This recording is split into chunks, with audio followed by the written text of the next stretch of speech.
Sarah Ferguson, l'ancienne duchesse d'York, avait engagé une femme de chambre dans le passé. Il s'est avéré que cette femme, Jane Andrews, était une tueuse quelque peu dérangée.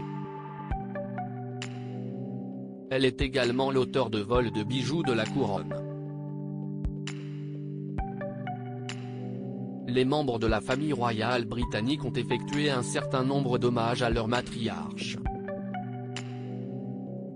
La reine Elisabeth II d'Angleterre est morte à l'âge de 96 ans le 8 septembre.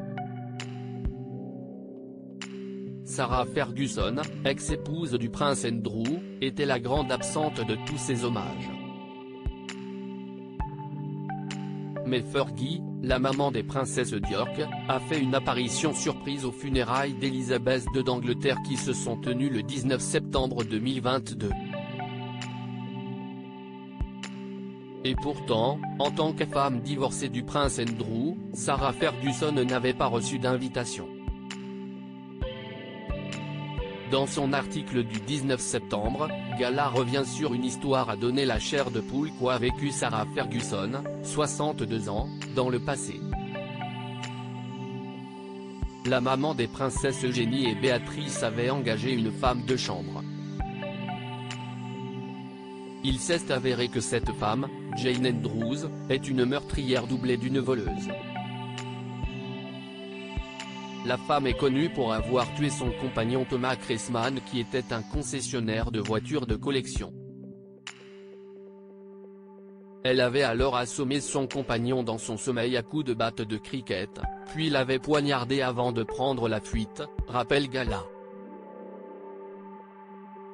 Sarah Ferguson, l'assistance de Fergie avait tué son compagnon qui refusait de l'épouser après avoir pris la fuite. Jane Andrews avait été retrouvée inconsciente dans sa voiture. L'ancienne femme de chambre de Sarah Ferguson avait fait une overdose. D'après Gala, le mobile de son meurtre horrible est que Thomas Cressman aurait refusé de l'épouser. La femme, au passé douloureux, marqué par les tentatives de suicide et le viol qu'aurait imposé son compagnon, selon Gala, aurait été prise d'une colère noire. Jane Andrews avait été condamnée à la prison à vie, s'est évadée de prison, puis réincarcérée après une cavale de 4 jours.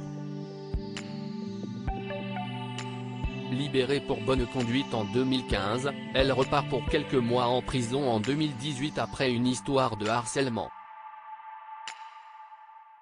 Gala rappelle également qu'en 1995, Jane Andrews avait fait la une comme étant l'assistante qui a égaré les joyaux de la couronne dans un aéroport new-yorkais. Elle avait notamment perdu un bracelet et un collier serti de diamants offerts par la reine d'Angleterre. Des bijoux qui avaient une valeur de 250 000 livres, précise Gala.